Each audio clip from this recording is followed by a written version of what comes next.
вдохнуть и не дышать. Дышите, одевайтесь.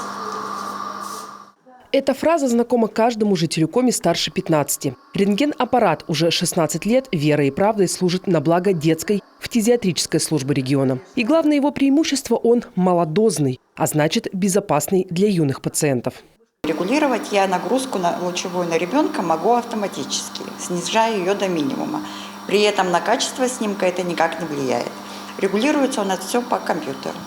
Сегодня под одной крышей и детская поликлиника, и стационар – единственный в Коми специализированный санаторий. Лечение туберкулеза, а потом и восстановление – это долгий процесс. А здесь все компактно, удобно и пациентам, и медикам. Сроки пребывания детей зависят от диагнозов, с которыми они к нам поступают. Чаще всего это от месяца и до 3. Конечно, бывают и более длительные сроки. В это здание детская фтизиатрическая служба переехала в 2011-м. И этот год станет для нее юбилейным. Вот уже как 80 лет эти люди в белых халатах противостоят одной из самых грозных бактерий. В начале прошлого века стало понятно – пора создавать свою противотуберкулезную службу в регионе. В этот период заболеваемость возросла более чем 3 раза. И поэтому было решено открыть первый противотуберкулезный диспансер. Значит, в этом диспансере были организованы койки для больных туберкулезом, 8 для взрослых пациентов и 2 коечки для детского населения. А уже в 1944 году было открыто первое детское отделение на 50 коек. В 2000-х годах фтизиатров ждала еще одна проверка на прочность. Тогда Коми возглавляла антирейтинги по заболеваемости туберкулезом в стране. Сегодня эти показатели ниже общероссийских.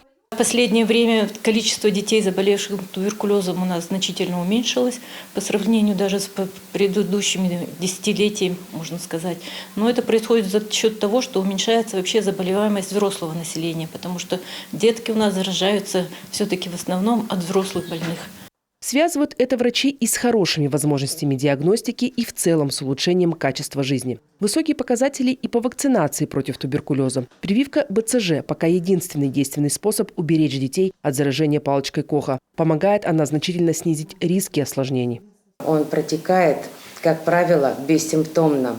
Как правило, мы выявляем иммунологическим путем и рентгенологическим путем. Туберкулез у детей поражает внутригрудные лимфатические узлы. Это называется малые формы туберкулеза. Эти формы, в принципе, у нас наблюдаются. Уже завтра противотуберкулезный диспансер проведет день открытых дверей. Любой желающий сможет пройти обследование. Без направлений и долгих оформлений проверить здоровье своих легких. Виктория Палкина, Владислав Кульчицкий, телеканал Юрган.